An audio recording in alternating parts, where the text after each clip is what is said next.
chapter 12, section 1. I'm going to check and make sure that your notes kind of covered what they needed to cover. And then if there's anything that comes off of this question right now, I'm going to go through about 5 questions, 6 questions with you. As a class, you're going to answer them. So you can do it group wise. You can raise your hand. Whatever gets the answered that I need coming out of there, then we'll be good. If you don't have this in your notes, or if it's something that you find this answer in your notes, I would make sure and kind of highlight this, star this, put something that indicates that it's pretty important as far as that goes, because this will be a pretty good indication of things that will be on your exam for chapter 12 as we go along with it. All right, so the first question is going to be, in what order were the Chinese dynasties that we were learning about? All right, in what order were the Chinese dynasties that we were learning about? All right, so we're going to take the Han and the Sui. Those are going to be number 1 and number 2. All right, that's kind of the order it went. Han was first, Sui was second. All right, so you tell me which one came first, the Tang or the Song dynasty? Which one came first? Was the Tang first and the Song was second, or was the Song first and the Tang dynasty was second? There you go, good. All right, so make sure you kind of know in chronological order that it goes Han, H-A-N, Sui, S-U-I, Tang, and then Song. Make sure you kind of understand an idea of what the order of those dynasties were. All right, next question right here. It says the fall of the Tang dynasty was caused in great part by the government issuing what? The fall of the Tang dynasty was caused in great part by the government issuing what? Taxes. Very good. So make sure you highlight that in your notes. All right. Heavy taxes on the middle and lower class led to a fall of the Tang dynasty. All right. This one's pretty easy. You're not gonna have to answer this one, but to kind of understand who the emperors were for the Tang dynasty. Emperor Tang, Taozong, of course, was one. So make sure you kind of have that name in there. Highlight that name. Tang, Taozong. And then Wu Zhao was another emperor. So kind of understanding who the emperors of the Tang dynasty were. All right. The invention of movable type speeded up the existing printing process, mainly because the individual type allowed them to do what? Okay. The invention of a movable type, it's like the printing press kind of idea that we're going to get to later on in history, sped up the existing printing process, mainly because the individual type allowed them to do what? What did the individual type allow them to do? What's that? It's movable. Yeah. And they're talking about the blocks. So you can move symbols, you can move letters. All right. You just have to have essentially for us like an alphabet, and then I can make everything I want to make. All right. So they could reuse it because it was movable. They could reuse it because it was movable. So find that in your notes. Make sure that part is highlighted there. All right, number 5.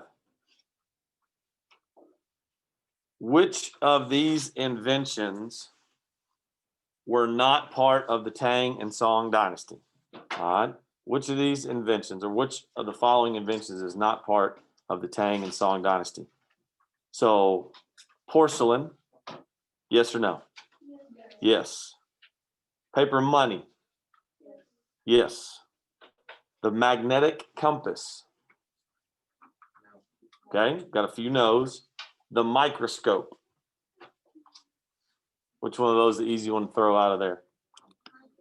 The microscope, okay, because you don't necessarily have the microscope in there. So make sure you have these in there, that the inventions that were made were things such as porcelain, paper money, and then eventually the magnetic compass would be another one that would be there. The gentry class. In the Tang and Song dynasties, the new gentry gained social status. How? How did the new gentry get into the idea of social status? How did they gain social status? What was done for them? So find the part toward the tail end that talks about gentry. How did they climb the ladder in social status? Anybody got any ideas from their notes on that one? Okay, we did talk about the idea of Confucianism and everybody being educated, the idea of scholars, okay? So here are your choices, all right? Number one, they were born into it, so a noble birth. Number two, they were employed. Number three, they owned land. Or number four, the trade and commerce. Okay, so it says the new gentry gained social status through what? All right. If you go back to, we went through number 9, it says wealthy scholar officials form a new upper class called the gentry. All right. The urban middle class below gentry is in the social laborers, soldiers, peasants that were in there. And one of the main things that it's going to kind of emphasize on there is that essentially those people were employed into their social status because they had the main jobs. They were hired out. They were employed into the gentry. All right, so make sure that employment gave them a rise in status. All right, so that kind of highlights some of the things that you should have had in your notes. Kind of check back on top. Something's kind of broad, so it checks in with a little bit from the beginning, a little bit from the middle, a little bit from the end that is there. All right, so today, what you're going to do is, again, kind of working through the working notebook on it. We're going to start with section 2 and the idea of the Mongol conquest. All right, it says the Mongols, a nomadic people from the steppes, conquered settled societies across much of Asia. All right, so the same thing of going through, you're going to end up working through slides 10 through 15.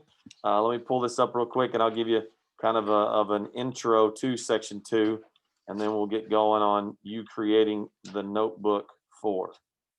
Yes, sir.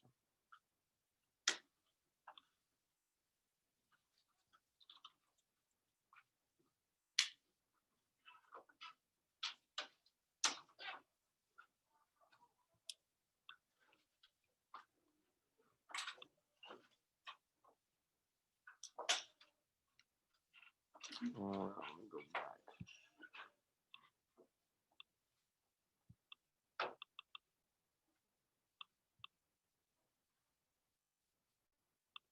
Pull up this part and give you the shorter version of it, so you don't have to sit up here and listen to me talk as long to you.